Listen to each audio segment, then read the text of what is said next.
নমস্কার, TV11 বাংলায় স্বাগত। আমি সারোয়ার খন্দকার বলছি। TV11 বাংলার সমস্ত দর্শককে আমি অভিনন্দন জানাই।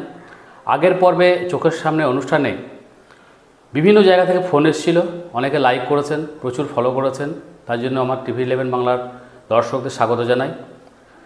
আগের পর্বে ছিল চাষির চোখে লজ্জা নেই, কিন্তু সেই প্রোগ্রামটা দীর্ঘায়িত করতে পারিনি সময়ের অভাবে, তাই পরের অংশটুকু আজকে আপনাদের শোনাবো। অনেকে লাইক করবেন, ফেসবুকে আমার TV11 বাংলায় পেজে গিয়ে ফলো করবেন, ইউটিউবে দেখতে পাবেন। চাষির লজ্জা নাই পর্বে আমরা আলোচনা করেছিলাম, আগে দেখেছেন। আজকে বলবো চাষির ফসলের সুরক্ষা কোথায়। চাষি বীজ কিনছে দোকান থেকে, সরকারি যে বীজ, তার কোনো আগের যেমন সরকারি বীজের উপর ভরসা ছিল, এখন চাষি আর ভরসা করতে পারছেন না। কেন সেই বীজ কতটা সঠিক, কতটা ফসল ফলবে, অনেকে সব জায়গায় হয়েছে বলবো না, কোনো জায়গায় সরকারি বীজ এনে ফসলে ক্ষেত থেকে ঠিক তুলতে পারেননি, কোনো জায়গাতে ফলন কম হয়েছে, কোনো জায়গাতে ভালো চাষ হয়নি। সেই জন্য এখন চাষি বেশিরভাগ নির্ভর করছেন বেসরকারি বীজের উপরে। বিভিন্ন কোম্পানির বাজারে যে বীজ আসছে সে বীজের উপরে, সে ধান হোক, গম হোক, পাট হোক, সর্ষে হোক, গম হোক, বিভিন্ন ক্ষেত্রে শাকসবজি হোক, বিভিন্ন ক্ষেত্রে বেসরকারি বীজের উপর প্যাকেটজাত যে বীজ আসছে সেই বীজের উপরে নির্ভর করছেন চাষিরা। সেটা গেল বীজের পর্ব। বীজ যখন ছিটিয়ে চলে আসছেন চাষিরা জমিতে, তার সুরক্ষা কোথায় সুরক্ষা? আমাদের তো ইন্স্যুরেন্স থাকে, বিভিন্ন একটা গাড়ি কিনলে বা বাইক কিনলে, বিভিন্ন জিনিসপত্র কিনলে তার ইন্স্যুরেন্স থাকে। কিন্তু চাষিদের ফসল সুরক্ষা বিমা যদিও আছে, কিন্তু সেটা কতটা প্রযোজ্য?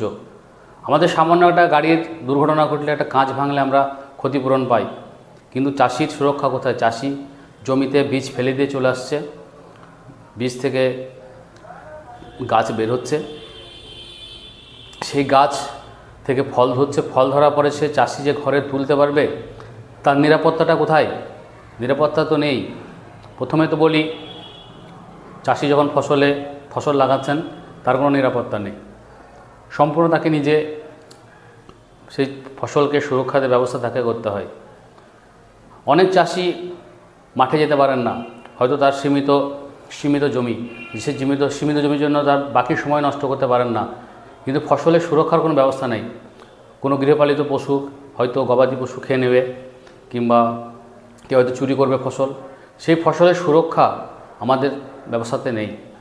আগে আমরা ছোটোবেলায় দেখতাম গ্রামের লোক ঠিক করতেন যে এই এলাকাটা 5 জনকে দায়িত্ব দেওয়া হলো এবং তারা এই ফসল আগলে চাষিদের কাছ থেকে তার পরিবর্তে কিছুটা ফসল নিতেন, ধান হোক, গম হোক, সবজি হোক, এবং চাষি অনেকটা নিরাপদে থাকতো যে হ্যাঁ, আমার ফসলটা বাড়িতে আনতে পারবো, এবং সেটা অনেকটা সাফল্যও ছিল।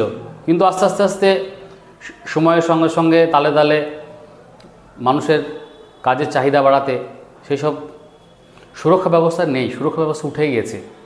এখন সরকারিভাবে কিংবা পঞ্চায়েতভাবে কোনো যদি উদ্যোগ নেওয়া যায় যে চাষির সুরক্ষার জন্য কোনো ভলেন্টিয়ার নিয়োগ করা, যে সরকারিভাবে তাকে পয়সা দেওয়া, কি চাষি অর্ধেক পয়সা দেবে, পঞ্চায়েত থেকে অর্ধেক পয়সা দেবে, কি সরকারিভাবে অর্ধেক পয়সা দেবে, এতে চাষি ফসল লাগাতে অনেক সুরক্ষা পাবেন, আরও চাষিরা আগিয়ে আসবেন ফসল ফলানোর জন্য। এই যে মাঝে পেঁয়াজের দাম আকাশচুম্বী হয়ে যাচ্ছে, কোনো ফসল মাঝে দাম বেড়ে যাচ্ছে, সেটা হয়তো অনেকটা নিয়ন্ত্রণে আসবে। যদিও আমাদের কোল্ড স্টোরেজের ব্যবস্থা নেই, ফসল রাখার ব্যবস্থা নেই, যখন ফসল উঠে চাষিকে লস করে বিক্রি করতে হয়, তো অনেক ক্ষতি হয়ে যায় চাষে। সে প্রসঙ্গ তো আগের এপিসোডে বলেছি, তবুও বলি। তারপরে আছে এই যে যেখানে সেখানে ঘরবাড়ি, ক্ষেতের মধ্যে ঘরবাড়ি, কোনো আমাদের রাজ্যে বিভিন্ন পঞ্চায়েতে, বিভিন্ন এলাকাতে সেরকম কোনো ব্যবস্থা নেই যে চাষি এলাকাতে বাড়ি করা যাবে না। আইনে যদিও আছে, কিন্তু সেটা কতটা কার্যকর হয় জানি না। মধ্যে মাঠে কেউ একজন বাড়ি করে ফেললেন, কিংবা রাস্তার ধারে একটা বাড়ি করে ফেললেন, সে আশপাশের অঞ্চলে সমস্ত চাষবাস হচ্ছে, সেখানে একজন বাড়ি করার পর সেখানে তারা গৃহপালিত পশু রাখছেন, হাঁস মুরগি সব থাকছে, ছাগল থাকছে। এবার দেখা যাচ্ছে যে সেই ফসলকে সেই এলাকাটা চাষ অযোগ্য হয়ে যাচ্ছে। ঘরবাড়ি করার জন্য সেখানে মানুষ যাতায়াত করছে, গৃহপালিত পশুরা আশপাশে ফসল নষ্ট করে দিচ্ছে। যে যত্র বাড়ি, যেখানে সেখানে বাড়ি, এই বাড়িটা যদি সরকারিভাবে নিয়ন্ত্রণ করা হয়, পঞ্চায়েতে যদি আইন আছে, কোনো এলাকায় সে আইন কার্যকর হয়, কোনো জায়গায় হয় না। এটা যদি অনেকটা সরকারের পক্ষ থেকে দেখা হয়, তাহলে হয়তো যতত্র জায়গায় জমিতে বাড়ি টাড়ি করে যে ফসলের ক্ষতি করছে, সেটা হয়তো অনেকটা রক্ষা পাবে। চাষযোগ্য জমি আরও অনেক বাড়বে। দিন দিন আমাদের চাষযোগ্য জমি কমে আসছে, নগরায়নের ফলে চাষযোগ্য জমি দিন দিন কমে আসছে। সেই ক্ষেত্রে হয়তো এক জায়গায় একজন বাড়ি করে দিলেন, কোনো জায়গাতে হয়তো একটু রাস্তা হয়েছে কি, সেখানে একটা বাড়ি করলেন, পাশে আশপাশ জমিগুলো তার চাষবাস সব বন্ধ হয়ে গেল। এভাবে আস্তে আস্তে চাষযোগ্য জমি হারিয়ে যাচ্ছে, ফসল হচ্ছে না, চাষিরা ফসল লাগাতে ভয় পাচ্ছেন। এভাবে অনেক জমি পড়ে আছে, যেখানে হয়তো সবজি হতো, আগে চাষ হতো, সেখানে চাষ আর হচ্ছে না। সেই পর্বে আমি বলবো পঞ্চায়েত থেকে সরকারিভাবে আরও এটা আইনগত দিক দিয়ে দেখা দরকার, যে যেখানে সেখানে যেন ঘরবাড়ি না হয়। যে এলাকা ঘনবসতি বাড়ছে সেসব এলাকা ঠিক আছে, কিন্তু যেগুলো মাঝে মধ্যে হয়তো কোনো রাস্তা হয়ে গেছে, একটা জমি আছে, সেখানে একজন বাড়ি করে দিলেন, আশপাশে সব ফসল হচ্ছে, সেখানে বাড়ি করার ফলে কী হচ্ছে, সে গৃহপালিত পশু সেখানে হয়তো পালছেন, হাঁস মুরগি ছাগল গরু, সেই সব এলাকাগুলো ফসলের ক্ষতি করে সমস্ত এলাকাগুলোই নষ্ট হয়ে যাচ্ছে, চাষযোগ্য হারিয়ে যাচ্ছে, চাষযোগ্য জমি আস্তে আস্তে কমে যাচ্ছে। এগুলো সরকারের দেখা উচিত। চাষির চারিদিক দিয়ে অসুবিধা, বীজ থেকে, সেচ থেকে, ফসলের সুরক্ষা থেকে, তারপরে তো পোকা লাগা আছে, বিভিন্ন প্রাকৃতিক দুর্যোগ আছে, যে বিভিন্ন পর্ব কাটিয়ে এক এক করে বীজ ফেলা থেকে একদম ফসল তোলা পর্যন্ত যে এক করে পর্ব চাষিকে পেতে হয়, তারপরে সেই ফসলটা তৈরি হয়। তারপরে তো ফড়েদের উৎপাত আছে, সেটা আগের পর্বে আপনাদের বলেছি যে কীভাবে ফড়েরা চাষিদের কাছ থেকে ফসলকে ছিনিয়ে নেয়, এক কথায় মানে কম দামে কীভাবে ছিনিয়ে নিয়ে তারা বেশি দামে বিক্রি করে, বাজারজাত স্টোর করে তাকে কীভাবে বিক্রি করে, সে পর্ব তো আগের এপিসোড আপনাকে বলেছি।